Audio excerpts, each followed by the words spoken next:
ഡിവൈഎഫ്ഐയും SFIയും CITയും എന്നൊക്കെ പറയുന്ന പോലെയാണോ ഈ മേഖലയിലെ പോലീസിന്റെ ഉത്തരവാദിത്തം? നിങ്ങളിട്ട FIR ആണ്. ഇനി അത് പോട്ടെ, ഈ വിതുൽ എന്ന് പറയുന്ന KSU നേതാവ് ഇതിനു മുമ്പ് നേരിടേണ്ടി വന്ന അതിക്രമങ്ങളെ സംബന്ധിച്ച് പോലീസിന്റെ FIR നിങ്ങൾ കാണുക. 29/1/2025 രാത്രി 1:30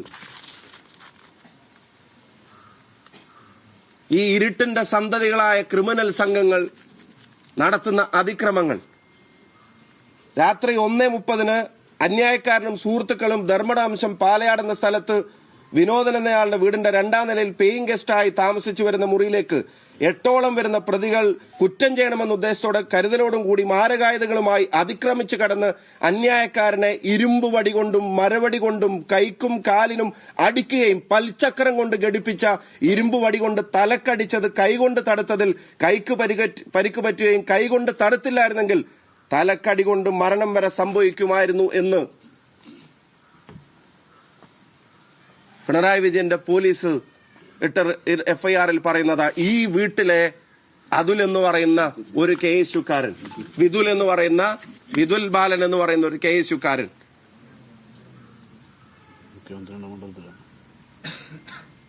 മണ്ഡലം ഏതാണെന്ന് ഞാൻ പറയണോ?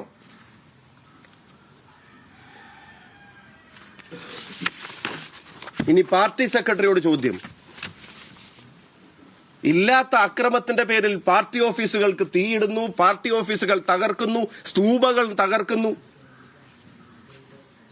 3 മണിക്ക് നടന്ന ഇൻസിഡന്റിനെ സംബന്ധിച്ച് കേരളത്തിലെ CPMന്റെ സെക്രട്ടറി പത്രസമ്മേളനം നടത്തിയിട്ട് പറയാണ്, അവിടുന്ന് കിട്ടിയ വിവരം അനുസരിച്ച് കഴുത്ത് പിടിച്ച് തിരിച്ചു. നിങ്ങളൊക്കെ സംപ്രേഷണം ചെയ്തല്ലേ, കൈകൾ പിടിച്ച് തിരിച്ചു.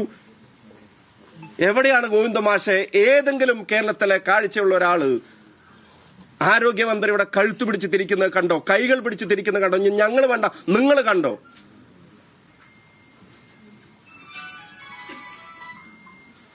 പട്ടാപ്പകൽ അത്രയും ആളുകളുടെ മുമ്പിൽ നടന്നൊരു ഇൻസിഡന്റ് വീണ്ടും സമരക്കാരുടെ തലയിൽ വെക്കാൻ അവസാനം വീണ്ടും ഒരു കള്ള ദൃശ്യവുമായി വന്നു. ഇതാ കറുത്ത തുണിയും കൊണ്ട് സമരക്കാരൻ മന്ത്രിയുടെ കഴുത്തിനെത്തിയിരിക്കുന്നു എന്ന് പറഞ്ഞിട്ട് വീണ്ടും ഒരു കള്ളപ്രചരണം. അതും ഒന്നും കൂടെ വിശദീകരിച്ച് നോക്കിയപ്പോ അത് മന്ത്രിയുടെ ഗൺമാൻ, കറുപ്പ് ഷർട്ടും തോളിലെ ബാഗിന്റെ വള്ളിയും ഉൾപ്പെടെയുള്ള മന്ത്രിയുടെ ഗൺമാൻ മന്ത്രിയുടെ കഴുത്തിന് പിടിച്ചിട്ടുണ്ടെങ്കിൽ KSUക്കാരന്റെ വീടിന് നേരെ ബോംബെറിയലല്ല വേണ്ടതെന്ന് CPMന്റെ പാർട്ടി സെക്രട്ടറി അണികളോട് പറയണം. ഇതിന്റെ പേരിൽ നടക്കുന്ന, സത്യം പറഞ്ഞാൽ കലാപാഹ്വാനത്തിന് ഗോവിന്ദ മാഷ്ക്കെതിരെ കേസെടുക്കണം. ഇതിന്റെ പേരിൽ നടക്കുന്ന മുഴുവൻ, ഇല്ലാത്തൊരു അക്രമത്തിന്റെ പേരിൽ നടക്കുന്ന മുഴുവൻ കലാപങ്ങൾക്കും ഗോവിന്ദ മാഷ് ഉൾപ്പെടെയുള്ള CPM നേതാക്കന്മാരാണ് ഉത്തരവാദികൾ. പഞ്ചായത്ത് തെരഞ്ഞെടുപ്പിലെ തോൽവിയും ലോക്കൽ ബോഡി ഇലക്ഷന് ശേഷം നിങ്ങൾ ഉദ്ദേശിച്ച റിസൾട്ട് വരാത്തതിന്റെ നിരാശയും പാർലമെന്റ് തെരഞ്ഞെടുപ്പിലും ഉപതെരഞ്ഞെടുപ്പിലും തുടർച്ചയായി ഉണ്ടാവുന്ന പരാജയം, ഭരണം നഷ്ടപ്പെടും എന്നുള്ള ഘട്ടത്തിലേക്ക് എത്തിയപ്പോ എന്റെ അടുത്ത പോയിന്റ് CPMന്റെ പ്രവർത്തകരോടാണ് പറയുന്നത്. നിങ്ങൾക്ക് പോലും നിങ്ങളുടെ പാർട്ടിയോട് തോന്നിയ മടുപ്പിനെ, അതിനെ മറച്ചു പിടിക്കാൻ ഇല്ലാ കഥകളിറക്കി നിങ്ങളെ തെരുവിലിറക്കി അക്രമങ്ങൾക്ക് പ്രോത്സാഹിപ്പിക്കുന്ന, പ്രകോപനം സൃഷ്ടിക്കുന്ന നിങ്ങളുടെ നേതൃത്വത്തെ തിരുത്താൻ കുഞ്ഞികൃഷ്ണൻ പറഞ്ഞതുപോലെ പ്രവർത്തകർ തയ്യാറാവേണ്ട കാലമാണ്. CPM പ്രവർത്തകർ ഈ കള്ളത്തരം പറയുന്ന നേതാക്കന്മാരുടെ ഗുണ്ടകളാവാനില്ല എന്ന് ആർജവത്തോടെ പറയേണ്ട കാലമാണ്. ഞാൻ നേരത്തെ ചോദിച്ച ചോദ്യം CPM സെക്രട്ടറിയോട് ചോദിക്കുന്നു. ഒരു കരിങ്കൊടി കാണിച്ചതിനാണെങ്കിൽ ഒരു ചെറുപ്പക്കാരന് നിങ്ങൾ അഡ്വാൻസ് ആദരാഞ്ജലികൾ നേരുന്നതെങ്കിൽ, 2 മുദ്രാവാക്യം വിളിച്ചതിന്റെ പേരിലാണ്, ഒരു കറുത്ത തുണിയുമായി 2 മുദ്രാവാക്യം വിളിച്ചതിന്റെ പേരിലാണ് വിതുൽ ബാലൻ എന്ന KSU പ്രവർത്തകനോട്, അതുൽ എന്ന KSU നേതാവിനോട് അഡ്വാൻസ് ആദരാഞ്ജലികൾ നിങ്ങൾ നേരുന്നതെങ്കിൽ, അതിന്റെ പേരിലാണ് ആ ചെറുപ്പക്കാരുടെ പ്രായമായ അച്ഛനും അമ്മയും കടന്നുറങ്ങുന്ന വീട്ടിലേക്ക് ബോംബെറിഞ്ഞ് അപായപ്പെടുത്താൻ ശ്രമിക്കുന്നെങ്കിൽ, കേരളത്തിന്റെ മുഖ്യമന്ത്രിയായിരുന്ന ഒരു മനുഷ്യന്റെ നെഞ്ചിലും നെറ്റിയിലും കല്ലെറിഞ്ഞിട്ട് കേരളത്തിലെ ഏതെങ്കിലും CPM പ്രവർത്തകരുടെ വീട്ടിൽ ആരെങ്കിലും ബോംബെറിഞ്ഞോ?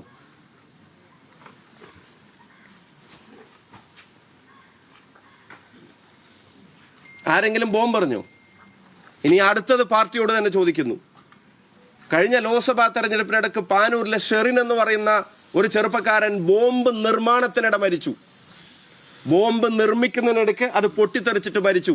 പാർട്ടിക്ക് ഒരു പങ്കുമില്ല എന്ന് അന്ന് പ്രസംഗിച്ചവർ സ്ഥാനാർത്ഥിയുടെ കൂടെയുള്ള ഫോട്ടോ ചൂണ്ടിക്കാണിച്ചിട്ട് ഞങ്ങൾ ആരും ബന്ധം ആരോപിച്ചിട്ടില്ല. പക്ഷേ ആരൊക്കെയാണ് ഫോട്ടോ എടുക്കുന്ന അറിയില്ല, അത് പാർട്ടിയായിട്ട് ഒരു ബന്ധമില്ലാത്ത ആള് എന്ന് അന്ന് പ്രസംഗിച്ച ആളുകൾ ഈ ഗോവിന്ദൻ മാഷ് പാർട്ടി സെക്രട്ടറി ആയിരിക്കുമ്പോൾ പാർട്ടിയുമായിട്ട് ഒരു ബന്ധവുമില്ലാതെ ബോംബ് നിർമ്മിക്കുന്നതിനിടെ പൊട്ടിത്തെറിച്ച ആ ഷെറിന്റെ അനുസ്മരണം കഴിഞ്ഞ ദിവസം CPM-ന്റെ അവിടുത്തെ പ്രാദേശിക ഘടകം നേരിട്ട് നടത്തിയില്ലേ? എങ്ങനെ പിന്നെ പാർട്ടിയുമായിട്ടൊരു ബന്ധം വന്നത്? നിങ്ങൾക്ക് ഏതെങ്കിലും UDF പ്രവർത്തകരോട് പക തോന്നുമ്പോൾ ആവശ്യത്തിന് എടുത്തുപയോഗിക്കാൻ എവിടെയാണ് ഈ ബോംബിന്റെ നിർമ്മാണം നടക്കുന്നത്? എവിടെയാണ് ഇത് സ്റ്റോക്ക് ചെയ്യുന്നത്? എന്താണ് കേരളത്തിലെ പോലീസ് സംവിധാനത്തിന് അത് കണ്ടെത്താൻ കഴിയാതെ പോകുന്നത്? എന്താണ് നടപടികൾ എടുക്കാത്തത്? ബോംബ് പൊട്ടി ഒരാൾ മരിച്ചിട്ട് പോലും എന്താ നടപടി എടുക്കാത്തത്? ബ്ലോക്ക് പഞ്ചായത്തിന്റെ പ്രസിഡന്റ് ഇലക്ഷൻ അഴിയൂരിൽ കഴിഞ്ഞപ്പോൾ അറിയാതെ വോട്ടൊന്ന് മാറിപ്പോയ LDF-ലെ തന്നെ ഒരു പാർട്ടി അംഗത്തിന്റെ വീട് തല്ലി തകർത്ത് അവിടെ സ്റ്റീൽ ബോംബ് കൊണ്ടുവച്ച കേസിൽ എത്ര പ്രതികളെ പിണറായി വിജയന്റെ പോലീസ് അറസ്റ്റ് ചെയ്തു? വീടാക്രമിച്ച് അവിടെ സ്റ്റീൽ ബോംബ് കൊണ്ടുവച്ച കേസിൽ എത്ര പ്രതികളെ അറസ്റ്റ് ചെയ്തു?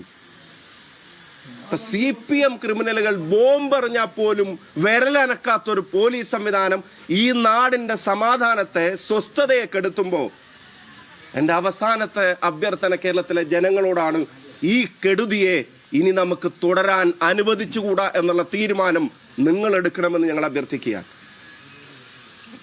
നാടിന്റെ സമാധാനത്തെ കെടുത്തുകയാണ് ഇവർ.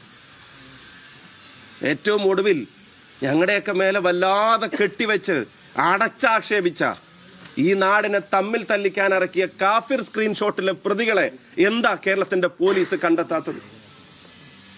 എന്തേ അന്വേഷണം DYFIയുടെ ബ്ലോക്ക് പ്രസിഡന്റിൽ ചെന്ന് നിന്നത്? ക്രിമിനൽ സംഘങ്ങളെ അഴിഞ്ഞാടാൻ വിട്ടിരിക്കുകയാണ് പാർട്ടിയും പോലീസും. അതിന്റെ തലപ്പത്തിരിക്കുന്ന ആള് പറയുന്നു, മനസ്സിൽ ചില ഇന്റർവ്യൂവിൽ പറയുന്നു, മനസ്സിൽ സന്യാസമൊക്കെ ഉണ്ടെന്നൊക്കെ പറഞ്ഞതായിട്ട് എവിടെയൊക്കെ വായിച്ചു. ഈ നാട്ടിലെ നിയമവ്യവസ്ഥയോട് ഒരു തരിയെങ്കിലും കൂറുണ്ടോ? മനുഷ്യത്വം എന്ന് പറയുന്ന വാക്കിനോട് എന്തെങ്കിലും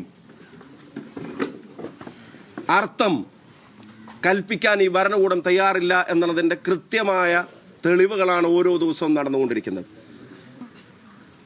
DYFIയുടെയും SFIയുടെയും സഹപ്രവർത്തകരോട്, നിങ്ങളുടെ ഒരു നേതാവിനെ പാലക്കാട്ട് ഒരു ചാനൽ ചർച്ചക്കിടെ നെഞ്ചത്ത് പിടിച്ച് തള്ളി കവിളത്ത് തല്ലാൻ നോക്കിയ ഒരു BJP നേതാവ്, ആ ദൃശ്യം നിങ്ങൾ എല്ലാവരും കണ്ടിട്ടും ഒരു സ്തൂപം നിങ്ങൾ BJPയുടെ തകർക്കുന്നില്ല. ഒരു BJP നേതാവിന്റെ വീട്ടിലേക്ക് നിങ്ങൾക്ക് ബോംബെറിയണ്ട. ഒരാൾക്കും നിങ്ങൾ അഡ്വാൻസ് ആദരാഞ്ജലികൾ നേരണ്ട. കാരണം എന്താ? BJPയെ നോവിക്കാൻ നിങ്ങൾ ആഗ്രഹിക്കുന്നില്ല. അവർക്ക് നിങ്ങളോട് എന്തു ആവാം. ഇവിടെ ഒരു ജനാധിപത്യ സമരം നടത്തിയ രണ്ട് ചെറുപ്പക്കാർ ഒരു കരിങ്കൊടി പ്രകടനം നടത്തിയതിന് വീട്ടിലേക്ക് ബോംബാണ്. ഇവിടുത്തെ പ്രാദേശിക വാട്സപ്പ് ഗ്രൂപ്പുകളിൽ ഇവിടുത്തെ DYFIയുടെ മേഖലാ സെക്രട്ടറി ഉൾപ്പെടെയുള്ള ആളുകൾ നടത്തിയ ചാറ്റിൽ ഇവന്റെ വീട് എവിടെയാണ് എന്ന് സ്ഥിരീകരിച്ചു കൊടുക്കുന്ന ചാറ്റിന്റെ ദൃശ്യങ്ങൾ. ഇത് ശരിയാണെങ്കിൽ ആ ഗ്രൂപ്പിൽ എന്താണെങ്കിലും കോൺഗ്രസ്സുകാരുണ്ടാവില്ലല്ലോ. അവര് തന്നെ പുറത്തു വിട്ടതാവുമല്ലോ ഇതിനോട് യോജിപ്പില്ലാത്ത ആളുകൾ. ശരിയാണോ അല്ലേ എന്ന് പോലീസ് പരിശോധിക്കട്ടെ.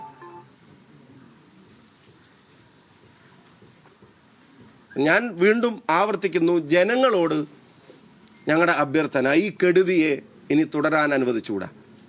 ഭരണമില്ലാതെ ജീവിക്കാൻ പറ്റില്ല എന്നുള്ള അവസ്ഥയിലേക്ക് ഭരണത്തിൻ്റെ മാത്രം ആരാധകരായിട്ടൊരു സംഘം മാറിയപ്പോൾ അതിനെതിരായി വരുന്ന കാര്യങ്ങളോടുള്ള അസഹിഷ്ണുതയും അസ്വസ്ഥതയും എല്ലാ അതിരുകളും ലംഘിക്കുകയാണ്.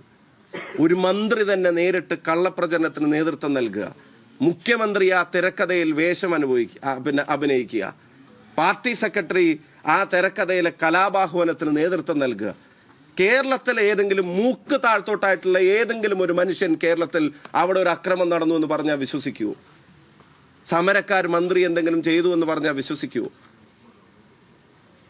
ബഹുമാനപ്പെട്ട മാധ്യമ പ്രവർത്തകരോടും പാർട്ടികളുടെ വാദങ്ങൾക്ക് അപ്പുറത്തേക്ക് ബിദുൽ ബാലന്റെ വീട്ടിലേക്ക് ബോംബെറിഞ്ഞ സംഭവത്തിൽ അവിടെ കുടുംബത്തെ സന്ദർശിച്ച ശേഷം രൂക്ഷ വിമർശനം ഉന്നയിക്കുകയാണ്. അത് ആരോഗ്യമന്ത്രിക്ക് എതിരെ, CPIM സംസ്ഥാന സെക്രട്ടറിക്കെതിരെ, മുഖ്യമന്ത്രിക്കെതിരെ രൂക്ഷ വിമർശനം ഉന്നയിക്കുകയാണ്. ഇത്തരം സമാനമായ കേസുകളുടെ ഒരു പരമ്പരയാണ് ഈ പ്രദേശത്തെല്ലാം നടന്നത്. അവിടെയൊന്നും പോലീസ് കൃത്യമായി ഇടപെടാത്തതാണ് ഈ വിഷയം വീണ്ടും വീണ്ടും ഉണ്ടാകുന്നത്. ഇതിന് പിന്നിൽ CPIM പ്രവർത്തകരാണ് എന്ന ആരോപണം തന്നെയാണ് ഷാഫി പറമ്പിൽ ഉന്നയിക്കുന്നത്. മറ്റു